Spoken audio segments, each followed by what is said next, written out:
آداب دوستوں، وکاس عزیز آفیشیل میں خوش آمدید کہتا ہوں۔ بنو کنٹونمنٹ بورڈ کے نوجوان سربراہ سرکاری افسر بلال پاشا کی موت ایک پراسرار مہمہ بنی ہوئی ہے، لیکن میں اس ویلاگ میں آپ کو بتاؤں گا کہ اصل مدعا کیا ہے، اس لائق، قابل اور ذہین آفیسر کی ڈیتھ کے پیچھے کون سے اہم معاملات کار فرما رہے، کون سی اہم شخصیات انوالو ہیں۔ لیکن اس سے پہلے میں آپ سے گزارش کروں گا میرے چینل کو سبسکرائب کیجئے، لائک کیجئے اور زیادہ سے زیادہ شیئر کیجئے۔ بلال پاشا، کل جب ان کی موت کی خبر سامنے آتی ہے تو یکدم پاکستانی سوشل میڈیا پر تھرتھلی مچ جاتی ہے۔ ان کے قریب جو بہت ہی قریبی عزیز و اقارب تھے، دوست تھے، وہ ان کی لائف سٹرگل کے بارے میں لکھتے ہیں، کیسے وہ جو ہے اپنے والد کے ساتھ انہوں نے اپنی ابتدائی زندگی، پھر تعلیم اور انتہائی سیلف میڈ آدمی اور سیلف میڈ سے بھی آگے کا خوددار آدمی، انتہائی باصلاحیت اور خوبصورت نوجوان کیریئر آفیسر، جو میری بات ہوئی ہے مختلف لوگوں سے، ذرائع سے، انہوں نے بتایا کہ انتہائی محنتی اور دیانتدار، ایماندار آفیسر اور انتہائی ذہین اور ذہانت کی اعلیٰ سطحوں کو چھونے والا بلال پاشا یکدم کل موت کی جو ہے وہ اس گاڑی پر سوار ہوا جہاں سے کوئی لوٹ کر نہیں آیا۔ ابتدا میں سوشل میڈیا پر یہ ہوا گرم ہوئی کہ انہیں گاڑی چلاتے ہوئے دل کا دورہ پڑا۔ میرا یہاں سے ماتھا ٹھنکا۔ میں نے جب ان کی لاسٹ پوسٹنگ دیکھی تو وہ بنو کنٹونمنٹ بورڈ میں تھی، یہاں سے میرا ماتھا مزید ٹھنکا کہ یار یہ تو بڑی اہم پوسٹنگ ہے۔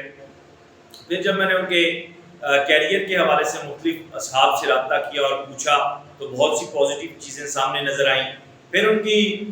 ویڈیو ایک جو ہے وہ سوشل میڈیا پہ شیئر کی گئی جس میں وہ پنجابی کے حوالے سے اور باتیں کر رہے ہیں، اور پھر ان کے کچھ اسکرین شاٹ شیئر ہوئے کچھ لوگوں نے ٹویٹر پہ کیے جس میں کافی سیڈ اور ڈپریس اور وہ چیزیں دکھائی دے رہی تھیں۔ اچھا، اس سے پہلے کہ میں معاملے کو آگے لے کر بڑھوں، میں آپ کی توجہ دلانا چاہتا ہوں ایسے ہی ایک کیریئر آفیسر کامران فیصل کے حوالے سے، جسے اس کے کمرے میں پنکھے کے ساتھ لٹکا ہوا پایا گیا تھا مردہ حالت میں، اور وہ تحقیقات کر رہے تھے رینٹل پاور کیس کی۔ اور رینٹل پاور کیس کون سا ہے؟ راجہ پرویز اشرف کے زمانے کا، پیپلز پارٹی کے زمانے کا، یعنی 2012-13 کی بات میں آپ سے کر رہا ہوں۔ اور پھر وہ آگے چلا، پھر نون لیگ کے دورے حکومت میں جو کچھ ہوا وہ آپ کے سامنے ہے۔ تو معاملہ یہ ہے کہ جتنے بھی کرپٹ، بدبودار، غلیظ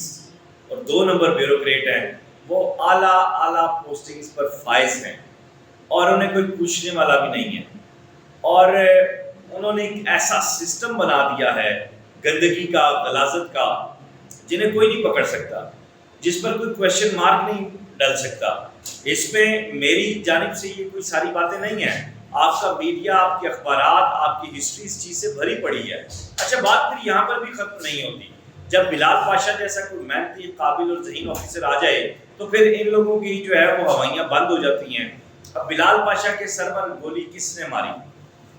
کس نے پہلے وہ خبر چلائی کہ وہ گاڑی چلاتے ہوئے اسے ہارٹ اٹیک ہوا؟ پھر کس نے خبر چلائی کہ اسے زہر دیا گیا؟ پھر کس کے کہنے کے اوپر ایک ایسی فضا بنائی گئی جس میں اس کی موت کی جو پہلی انویسٹیگیشن رپورٹ ہے، FIR، وہی مشکوک ہو جائے؟ یہ وہ سوالات ہیں جو میں نے نہیں کیے، یہ وہ سوالات ہیں جو ایک سرکاری پولیس افسر اس وقت کر رہا ہے، جس نے اس وقوعے کو دیکھا اور اس کا یہ کہنا تھا، جس نے رپورٹ کیا کہ جب اس کے کمرے میں پہنچے بلال پاشا کے تو ان کے سر میں گولی لگی ہوئی تھی اور وہ خون میں لت پت پڑے ہوئے تھے، جس کے بعد انہیں قریبی اسپتال منتقل کیا گیا اور اب تحقیقات کا آغاز ہو چکا ہے۔ تحقیقات خاص ہونی ہے، یہ وہی تحقیقات ہوگی جو آج تک پاکستان میں ہوتی ہیں۔ میں بلال پاشا کے والدین سے انتہائی تعزیت کرتا ہوں، اس بوڑھے باپ سے جس کے بہت سے خواب تھے اپنے بیٹے کو لے کر۔ میں ہاتھ جوڑ کے تمام باپ آپ سے کہوں گا کہ اپنے بچوں کو سرکاری افسر نہ بنائیں، کیونکہ آپ نے انہیں ایمانداری کا، دیانت کا، سچائی کا سبق پڑھایا ہوگا، اور پھر ان کا حال بلال پاشا، کامران فیصل جیسا ہوگا۔ اور انہیں سچ بولنے کی بھی تلقین نہ کریں، کیونکہ اگر بولنے کی تلقین کریں گے تو عین ممکن ہے کہ وکاس عزیز کی طرح ان کے ساتھ ہو، اور پھر ایسے ماتھے پہ داغ چسپاں کر دیے جائیں جن کو اللہ دھوئے تو دھوئے۔ میں آج اپنے والدین سے یہی کہتا ہوں، جب وہ مجھے یہ کہتے ہیں کہ تمہارے ساتھ کے اینکرز تو نوٹ بھر بھر کر لے کر جاتے ہیں، ان کے اپنے گھر ہیں، گاڑیاں ہیں، خوشحال زندگیاں گزار رہے ہیں، تو میں اپنے بھی بوڑھے باپ کو یہی کہتا ہوں کہ آپ مجھے سچ بولنا نہ سکھاتے، آپ مجھے بتا دیتے کہ 2 نمبری کرنی ہے، بے غیرتی کرنی ہے، دوسروں کا حق مارنا ہے اور کسی کو سچ بات نہیں کرنی، تو میں بھی کر دیتا، اور میرا بھی آج اسی طرح بغیرتی کا حرام کا جو پیسہ ہے وہ میری رگوں میں دوڑ رہا ہوتا۔ خیر، بلال پاشا صاحب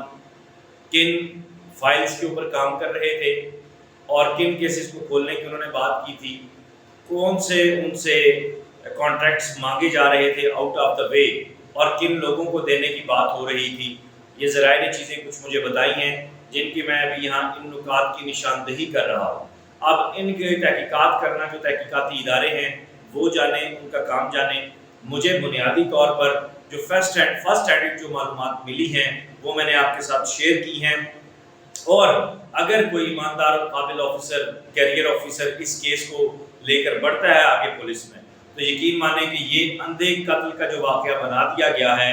یہ سالو ہو جائے گا، یہ اندھا قتل اندھا نہیں رہے گا، یہ پھر آپ شواہد تک پہنچیں گے، ملزمان کیفر کردار تک پہنچیں گے، لیکن اس سب کے پیچھے جس جد و جہد کی، جس ایمانداری کی، جس دیانت کی اور جس بے خوف و خطر جذبے کی ضرورت ہے، پتہ نہیں وہ کہاں پر ہے، اور بالخصوص میرے پولیس کے افسران میں اگر ہو تو اس معاشرے میں سے جرائم کا خاتمہ ہو چکا ہو۔ بلال پاشا کے حوالے سے بہت سے لوگ رپورٹ کر رہے ہیں، بہت سے لوگ بات کر رہے ہیں، تو میں تو جو بنیادی باتیں تھیں، جو بنیادی نکات تھے وہ آپ سے شیئر کیے۔ آخری بات یہی ہے کہ نام نہاد انصاف ہے، نام نہاد چین ہے، اس ملک میں ظلم اور بربریت کا دورہ ہے، اور ایسے حالات میں اپنی جان بچانا فرض ہوتا ہے۔ ٹھیک ہے، آپ کا ضمیر زندہ ہوتا ہے، آپ کا ضمیر آپ کو چین اور سکون اس وقت تک نہیں لینے دیتا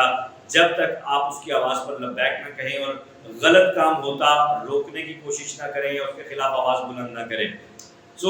پھر بھی اتنا سب کچھ ہونے کے باوجود بھی میں کوشش کرتا ہوں کہ زیادہ نہ بولوں، جو ہو رہا ہے ہوتا رہے، کیونکہ میرے بھی گھر میں بوڑھے ماں باپ ہیں، جب ایسا واقعہ ہوتا ہے تو میرے اندر کا وہ پھر جو وقاص عزیز ہے وہ چیخ پڑتا ہے، میرے منہ پہ تمانچے مارتا ہے اور مجھے کہتا ہے بول، کیوں نہیں بولتا؟ تیرے منہ میں زبان نہیں ہے، تو سچ نہیں بول سکتا، اللہ کو جواب نہیں دے سکتا۔ بلال پاشا آپ سے شرمندہ ہے، پوری قوم آپ سے شرمندہ ہے، بس اس کے علاوہ کچھ نہیں۔ اپنا خیال رکھیے گا، اس ویڈیو لنک کو شیئر کیجیے گا۔ خدا حافظ۔